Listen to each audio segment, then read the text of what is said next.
Anak sering mimisan. Kenapa ya? Assalamualaikum warahmatullahi wabarakatuh. Selamat datang di channel Arjuna Sharing. Sebelumnya jangan lupa untuk subscribe, aktifkan lonceng notifikasinya, like, komen, dan share ya. Terima kasih. Sebagian besar orang tua sangat khawatir ketika sang anak mengalami mimisan. Apa sih sebenarnya mimisan itu?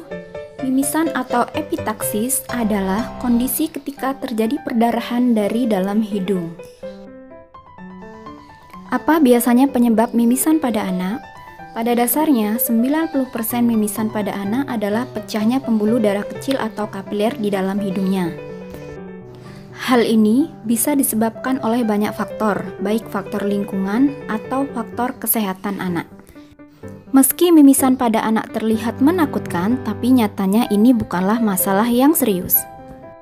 Mimisan bisa terjadi akibat perdarahan hidung bagian depan. Yang pertama, udara kering, kemudian terlalu sering mengupil dan mengorek hidung, meniup hidung terlalu keras, yang keempat, cedera pada hidung, yang kelima, flu dan alergi, dan yang keenam, adanya benda di hidung.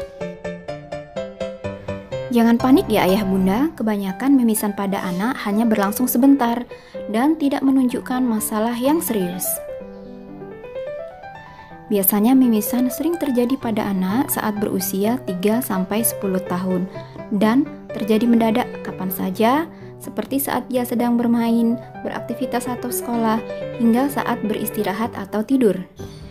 Cara mengatasi mimisan pada anak. Bagaimana ya cara mengatasi mimisan pada anak saat di rumah? Ini ada beberapa hal yang bisa ayah bunda lakukan saat anak mimisan di rumah.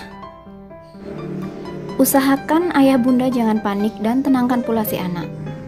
Mulailah dengan mengarahkan anak untuk duduk. Kemudian mintalah anak untuk duduk tegak dengan badan sedikit condong ke depan. Yang keempat, jangan menyandarkan anak dan jangan membaringkan anak. Karena dikhawatirkan darah akan tertelan atau darah akan masuk ke saluran nafas. Selanjutnya, jepit ujung hidung anak dengan lembut di antara dua jari menggunakan tisu. Dan teruslah berikan tekanan di hidung selama 10-15 menit. Berikan kompres es di pangkal hidung.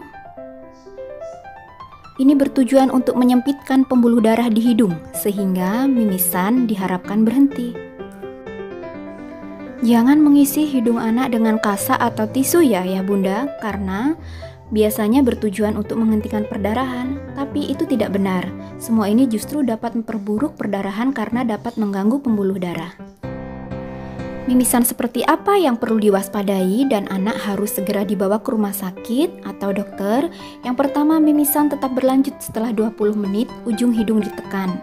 Kedua, mimisan terjadi setelah ada cedera kepala, misalnya jatuh atau ada pukulan di wajah. Yang ketiga, anak mengalami sakit kepala yang hebat. Yang keempat, hidung anak tampak cacat atau patah. Yang kelima, anak menunjukkan kehilangan banyak darah. Yang selanjutnya, anak mulai batuk dan muntah darah. Dan yang terakhir, anak mengalami gangguan perdarahan. Nah, kalau sudah terjadi seperti ini, anak sesegera mungkin harus dibawa ke rumah sakit atau dokter untuk mendapatkan perawatan lebih lanjut. Semoga bermanfaat. Terima kasih. Wassalamualaikum.